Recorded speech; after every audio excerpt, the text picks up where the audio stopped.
speaking of endlessly entertaining, the news doesn't stop there, and I know you have I can't wait to hear this. Smitty has put together, for those of you who may have missed this, but I don't think anyone has missed this. No. Put up the biggest headline. We have buried the lead in this whole thing is TA goes down, and he goes down in a put up your dukes fight that he had with Jose Ramírez. Yeah, I call this, you could either call this the TA KO'd or the punchline, or I don't know, Sox punchline here. But yes, of course, the fight between Jose Ramírez and Tim Anderson it was definitely the talk of baseball. It has that fight had so many moments that just made me laugh my ass off. And I'm not making fun of Tim getting knocked out or knocked down, which is actually a discussion we can have. But that part I didn't find funny at all. To see a guy get concussed potentially. But there are so many moments around that the whole situation is just fucking hilarious. And I actually broke it down. I actually wrote notes. I printed out my notes for this. Oh, wow. Because right now I have 12 bullet points. Okay. Of funny moments throughout this fight. Let's let them rip. Yeah. So I think you're going to add to this list as well. But yeah, of course, the beginning of it, where Jose Ramírez seemed to get really upset over nothing. Exactly. I watched that part like numerous times to see if I missed something. Right. I'm a neutral party to this. I hate the White Sox and the Guardians. So I understand. I saw the play, and it was kind of strange. The only thing I could think would be minorly offensive is that Jose Ramírez slides in the base, starts to get up, and he's still staring at TA's nutsack because he's still straddling the bag. But that's just how the play worked. They just didn't collide. He just let him slide between his legs, I guess. But that I didn't find any ill will, or there was not a hard tag in that play. I didn't see it, at least. Yeah. And that is something that's come out later that Jose Ramírez was complaining about, is Tim Anderson's proclivity to place hard tags on runners. But that may or may not be true. That is something taught in baseball. Well, I didn't see it in that case. And so I did not either, but there is a larger context to this. And it's what Jose Ramírez was referring to, is that the night before, but in general, that TA does this to guys, or recently has been doing this to guys, tagging them hard, which Jose Ramírez is like, we're doing this game to provide for our families. And if you're doing things like this to injure us, you're hurting that ability. It's like, how is a hard tag, even if TA was applying a hard tag, who's being injured by this or could potentially threaten their career? So I guess I'd have to see more specific examples of what Ramírez is talking about, but I thought that was ridiculous. The night before is the proper context to bring into this, because TA made a shrewd, I call it gamesmanship, where he puts the tag on and tries to push the guy's hand off the bag. And we've seen that before. We've actually seen that happen to TA before. Yeah. We actually made Josh Donaldson asshole of the week for essentially kneeing TA in the head to push him off the bag. That's aggressive to me. That was violent. That was violent. That looked violent to me and dangerous, because it involves the head and a knee, where this is TA using his glove to push an arm off the bag. I think it's annoying. I think it's smart by any fielder to do that, but I hate when even replay or an umpire or a replay falls for that shit, because I think that's stupid if you just push their arm off the bag. That's not the idea. But if you can get away with it, then you got away with it. But I think that's what this whole fight started about, is that him pushing the. I didn't even see who he pushed off the bag the night before. I don't think it was Ramírez, but no, it wasn't Ramírez. It was like Jimenez or something. I can't There's obviously more context to this that Ramírez alluded to that we're not fully aware of, because whatever that play at that moment was not enough to start a fight. But whatever. So that brings me to my second point, because somehow it incensed Ramírez to the point where he got up, started pointing at Tim, said some kind of magic word, because it made TA drop his gloves like he was in a fucking hockey fight. I mean, that was the best part of it. he threw his glove down. Like he almost put, I almost think he threw both arms down, throwing, obviously only has one glove, but it looked like a hockey player dropping the gloves, just like you've seen a million times if you watch the NHL. That just cracked me up immediately when I saw that. I mean, it was nice to not have a tickle fight for once. Well, that's the thing about this. Like we make fun of tickle fights all the time, and I'm going to get to that in a second. With everybody come out and being all macho. This is not a tickle fight. This is pure violence, which is, I guess, a little more respectable in a weird way than the way we make fun of tickle fights. But there is definitely a tickle fight aspect to this that I'll get to. But before we get to that, I have to point out how I think it was both guys. I think you already said it. Put up their dukes. They put up their fists like the Notre Dame mascot, or like a 1800s boxing champion, like the classic old stance where they put their fists in front of their face. It just looks so weird. Like they wanted to look tough and they just did not look tough at all, which just made me laugh. I think my favorite part, I have so many favorite parts, but this is one of my favorite parts, is the replay where you see the second base umpire is right in the middle of it as it starts and could have broken it. He's like, that dude got the fuck out of there as fast as he possibly could. He was backpedaling. He was 30 feet away from it within 2 seconds, just straight back. He was in it, and then he was out. The minute they put up their dukes. I saw the dukes. Jack freaking Dempsey over there, like 1950s boxing. I don't know that it's an umpire's responsibility in baseball to get in the middle of a fight, and maybe they're taught to just get the fuck out, but that is exactly what he did, and it just looked so funny because I don't know, it just the authority figure in the room just did have at it, boys. He absolved himself of all authority at that moment. It was just too great. The next is the right hook, not a left hook, as a reporter later got it wrong that Terry Francona corrected him on, which is hilarious. The right hook, not the effect of it, but just Jose Ramirez throwing of the right hook was so random and not technical at all. He was literally, it was a closed fist slap is what it was. He just happened to have his fist closed up. He was not throwing a hook. Yeah, he just swung his arm and it happened to connect with TA's jaw, which that's another thing about the pugilist aspect of this, how they put up their dukes. I heard, I don't know anything about boxing. Maybe you know more than I do, but apparently people are saying that TA set up as a southpaw when he put his dukes up, and he would have been much better served if he had set up as a right-hander, as he is.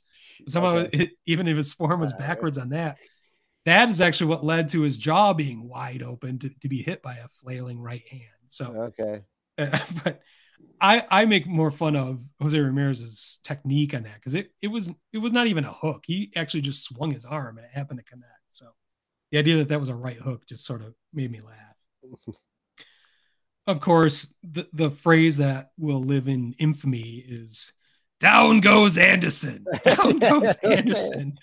Tom Hamilton, the Cleveland, I believe he's the radio announcer. Yeah, he's a jackass.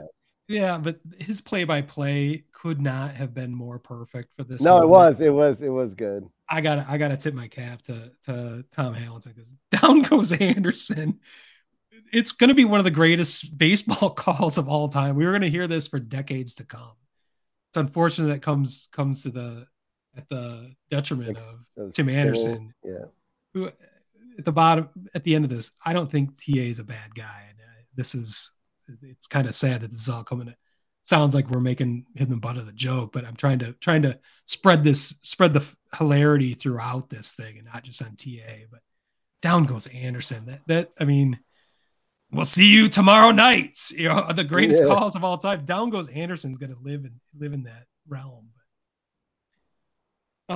Beyond that, the next thing, and I'm sure you're watching the White Sox feed. That's mainly what I've seen on Twitter is the White Sox feed. Somehow, as this is escalating, of course, the bullpens have to come out. And this is the part that you and I make fun of all the time, the tickle fight, because literally in this case, these guys, the two bullpens have to come out of the same tunnel. Yeah. They're going down the same set of stairs. There's a stairway that they have to go down to, which I'm going to get to in a second, but it's just funny. They're friends, or at least getting along well enough, as they are right next to each other in the bullpen, but they have to get all hard as they run side by side into the through the outfield to get to where the fight is, that eventually take sides and whatever. It's just the absurdity of the whole idea of it. There was a brilliant cinematic moment, which I'm not sure everyone caught. I'm wondering if you caught it. Somehow the White Sox had a camera at the kind of the back of the bullpen tunnel down the stairs. And they cut to that as the melee is breaking out, and you can see the backs, like the shadows. Yes, I saw that of different players going down the stairs, and immediately I thought of the famous Steadicam scene from Goodfellas, where Henry and Karen are being whisked into the bowels of the restaurant. Right. The back door where he gets, he's tipping all the guys. It's just one of the most brilliant cinematic scenes in film history. And I thought that's what the White Sox were going for at that moment, as you see the bullpen's empty in the shadows going down the same steps, and it was a perfect baseball cinematic moment. It makes me laugh every time I see it. Completely unintentional, but I think of how beautiful that moment was. It makes me laugh every time. The next thing, I love it when coaches and managers act tough during these fights. Of course, Pedro he went nuts. He was going after a bunch of different Cleveland coaches, or maybe it was Cleveland coaches going after him. But as the old guys going after each other, that always makes me laugh. What they were so upset about. Obviously, there's a larger context to all this. We're never going to know. There's definitely acrimony with the Guardians and the White Sox that I'm sure you're going to get to, that you're more informed about. But that's just sort of the nature of division battles. There's bad blood that builds up over time. So a lot of this stuff is happening in a deeper context. But this ended up being, it looked scary and sad at the time. It ended up being hilarious. But of course, Eloy emerged from the pileup limping terribly. So, and if anything could go wrong, it would go wrong for Eloy. Somehow, I thought his season was over because of this melee. Ended up, I think he played the next night. He was fine. He got a single later that game. Oh, later the game. Okay. Yeah, even better. Yeah. So, but the idea, the drama of him being injured once again to fulfill that. He started hopping around. He was like hopping around like he couldn't put pressure on his right ankle. Yeah, and he was very emotional. He was almost in tears, like he thought his season was over, the way he was reacting. Yeah. But that goes back to us saying from day one that this guy doesn't know how to deal with pain and just cannot deal. He just doesn't know how to manage it. But there's so many Twitter meme or Twitter comments like, oh, of course Eloy gets hurt, but fortunately he was not. So the next one, of course, is I didn't realize how big Andrew Vaughn actually was until he picked up TA to keep him from entering the fight for like a third time. He carried him down into the tunnel. Yeah, he just kept going. That was the other part that was hilarious. He just took him completely, not just off the field, down the tunnel, but he just picked him up off his feet. Vaughn looked 3 times TA's size at that moment. I couldn't believe either how small TA actually is or how big Vaughn is. It just never registered for me. Maybe everyone's noticed it, but he just picked him up like a child, essentially. Yeah, it's like he's like he had a baby Bjorn on and was taking him for a walk. That's it. Of course, Terry Francona, post game, he was actually referring to Tom Hamilton's call. He's not talking about the whole fight idea or TA getting knocked down or knocked out. But he kept having to stop from laughing. He's like, "It's not funny. It's not funny.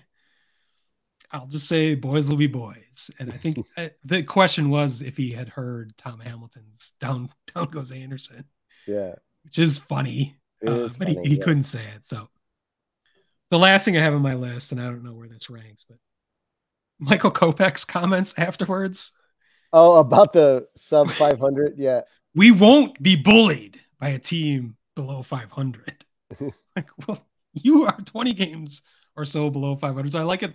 He would make the distinction that he would be bullied by a team over 500. Yeah, that's true. Yeah, I guess that's where he draws the line. I don't think that was his intent, but the idea that he's trying to disrespect the Guardians for their record is laughable considering the White Sox records. Just more tough guys acting tough, machismo. Yeah. That was just too funny. But I I think mean, you might have more to add to the list, but well, I mean, I'll say what I said earlier before we were on the air is that this is so AL Central, right? that's a great call. Yeah, two underperforming teams, getting and all hard. this happens. But for me, this runs way deeper, and this goes back to last year, where at U.S. Cellular Field, or what the hell is it called now? The Guaranteed Rate Field. Great. When the Guardians won the division there, they were heard chanting "fuck the White Sox," not only from their bench, but long partying after they had clinched. Doesn't this go back to the year previous when the White Sox won the division? Or am I confusing? I'm just thinking this might go back years and years. Just, I'm not sure it's directly to only last year. I think Well, I mean, yeah, a lot of these guys have been playing against. This is definitely like, that's the thing. You remember like when there was like the Barrett and Przinsky thing with the Cubs. There was those that whenever teams, when you got the same players who play against each other for a long time. They used to play 19 times a year. Yeah, they've so alleviated that, but yeah, I don't know if it dates all the way back to that. When and where was Tim Anderson flipping off the crowd? Was that in Cleveland? Yeah, last that was year or in 2 Cleveland. years ago? I think that may have been last year. Okay, but there's a lot. There's a lot. Yeah, there's a lot of history there between these players. It's not like, oh, there's been bad blood since 1970 or something. This is like this core group and the Guardians core group. They have been playing against each other and battling for this division, and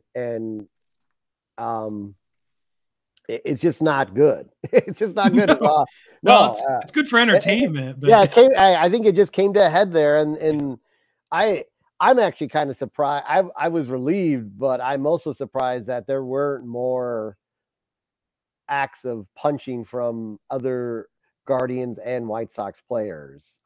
Maybe everyone was just so surprised at what had gone down that they just wanted to get both of those guys safely off the field and move on. But yeah, it was scary for a moment when TA got knocked out. I think he was briefly knocked out. He got right back up, but you could see him while they were trying to help him off the field at one point, and he was pretty wobbly for a while. Yeah, he passed the concussion protocols. No, I believe the next day. So I can't believe they would fudge that. So I mean, Rizzo passed the concussion protocols, and now he's on the IL with concussion post concussion. Yeah, that might be more an idea about how little we know about concussions or how to exactly or whatever. So, but yeah, there was some kind of hard ass discussions about was he knocked out or knocked down. Doesn't matter. I mean that was not the funny part of it about any of this. I don't want to see anybody have a fucking brain injury. No, not at all. It was just like the beginning of it looked so funny, like you said, the old fighting style, and like not even TA's punches. We didn't talk about this, but like you could tell they had no idea how to fight because they were so wide that like it's amazing no one got out of the way from any of the punches. Yeah, I think TA actually connected with his gut the moment with Ramirez's gut the moment he was getting hit in the jaw. Like there's one still photo where you can see him getting into his gut, but I don't know if that did much damage or would have. Yeah. So yeah, that was some White Sox fun.